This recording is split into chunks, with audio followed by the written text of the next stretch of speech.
दोस्तों, आज हमारा जो संविधान का टॉपिक चल रहा है वही हमने कल की वीडियो में करा था आपको। संविधान का भाग 5 चल रहा है हमारा। हमने कल आर्टिकल 79 आपके सामने कराया था, जिसमें कि हमने संसद की चर्चा कर ली थी।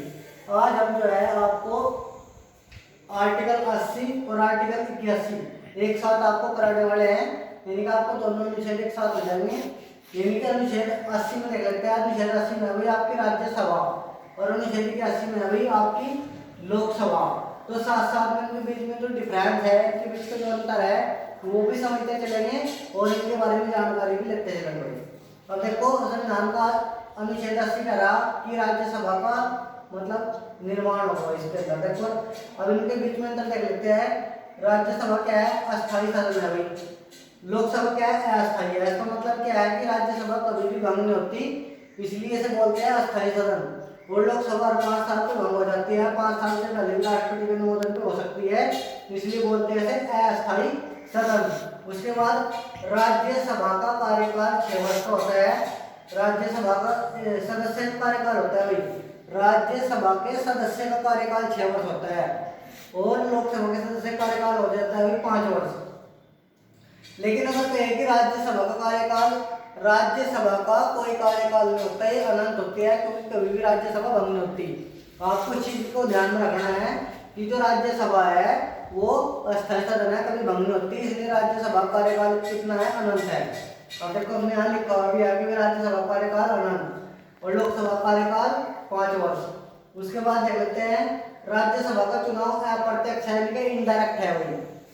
और राज्यसभा के लिए जो एज लिमिट है वो 30 वर्ष होनी चाहिए कम से कम। उसके बाद जो लोकसभा का चुनाव है प्रत्यक्ष है, जनता के द्वारा होता है वही।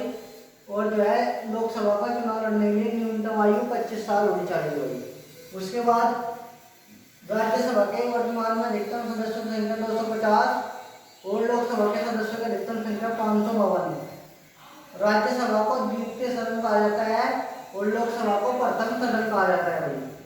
राज्यसभा को वृद्ध सदन यानी बुजुर्गों की सदन भी कहा जाता है और लोकसभा को युवा सदन कहा जाता है।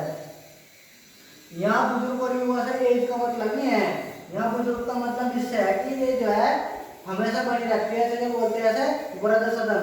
और जो है युवा सदन इसलिए बोलते हैं क्योंकि जो है हर 5 साल के बाद मतलब जिसके सदस्य हैं चेंज होते रहते हैं, मतलब नई तरीके से चुनाव होता है। अब देख लेते हैं, इसे बोलते हैं शिक्षितों का सदन और इसे बोलते हैं जनता का सदन। शिक्षितों का सदन इसलिए कहा जा रहा क्योंकि यहाँ पे जो एज लिमिट है वो 30 वर्ष है और आपको पता है कि 30 वर्ष की उम्र में व्यक्ति जो है अनुभवी हो जाता है। उसके बाद चुनाव प्रति 2 वर्ष पर 1/3 सदस्यों के लिए चुनाव होता है। मतलब क्या है कि राज्यसभा के जितने सदस्य हैं उनका 1/3 हर 2 साल के बाद चुनाव होता है और सदस्य कार्यकाल 6 साल का चलता है। मान लो कि 10 सदस्यों का चुनाव 2020 में हुआ था तो 2026 तक उनका कार्यकाल रहेगा। फिर जो बचे सदस्य हैं ऐसे ही जिनका कार्यकाल पूरा होता रहेगा तो 1/3 का चुनाव हर 2 साल के बाद ऐसे होता रहेगा। और आपको पता है कि लोकसभा का चुनाव तो 5 साल में एक बार होगा। यहाँ का जो सभापति होता है वो हमेशा हमेशा उपराष्ट्रपति होता है और जो आपका उपराष्ट्रपति होता है उसे सभापति होने के लिए ही वेतन दिया जाता है। इसी को ध्यान में रखना है, जो आपका उपराष्ट्रपति है उसे सभापति होने के लिए ही वेतन दिया जाता है, नहीं तो उपराष्ट्रपति का कोई इसके अलावा अन्य कार्य नहीं है। उपराष्ट्रपति क्या करता है? राज्यसभा की सभापति का मतलब सभापति होता है। उसके बाद जो लोकसभा में होता है वही लोकसभा का क्या होता है? अध्यक्ष होता है। लोकसभा के सदस्यों के अंदर से वो चुना जाएगा, तो लोकसभा का जो अध्यक्ष होगा उनके अंदर से चुना जाएगा, सदस्यों के अंदर से।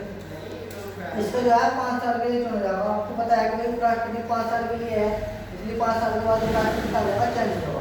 तो बस वही आज की वीडियो में जो है लोकसभा राज्यसभा के बारे में चर्चा कर ली। आर्टिकल 80 और 81 आपके कंप्लीट हो गए। वीडियो को आप लगातार देखते रहो, आपको संविधान की फुल डिटेल के साथ आपको ऐसे पढ़ाता है।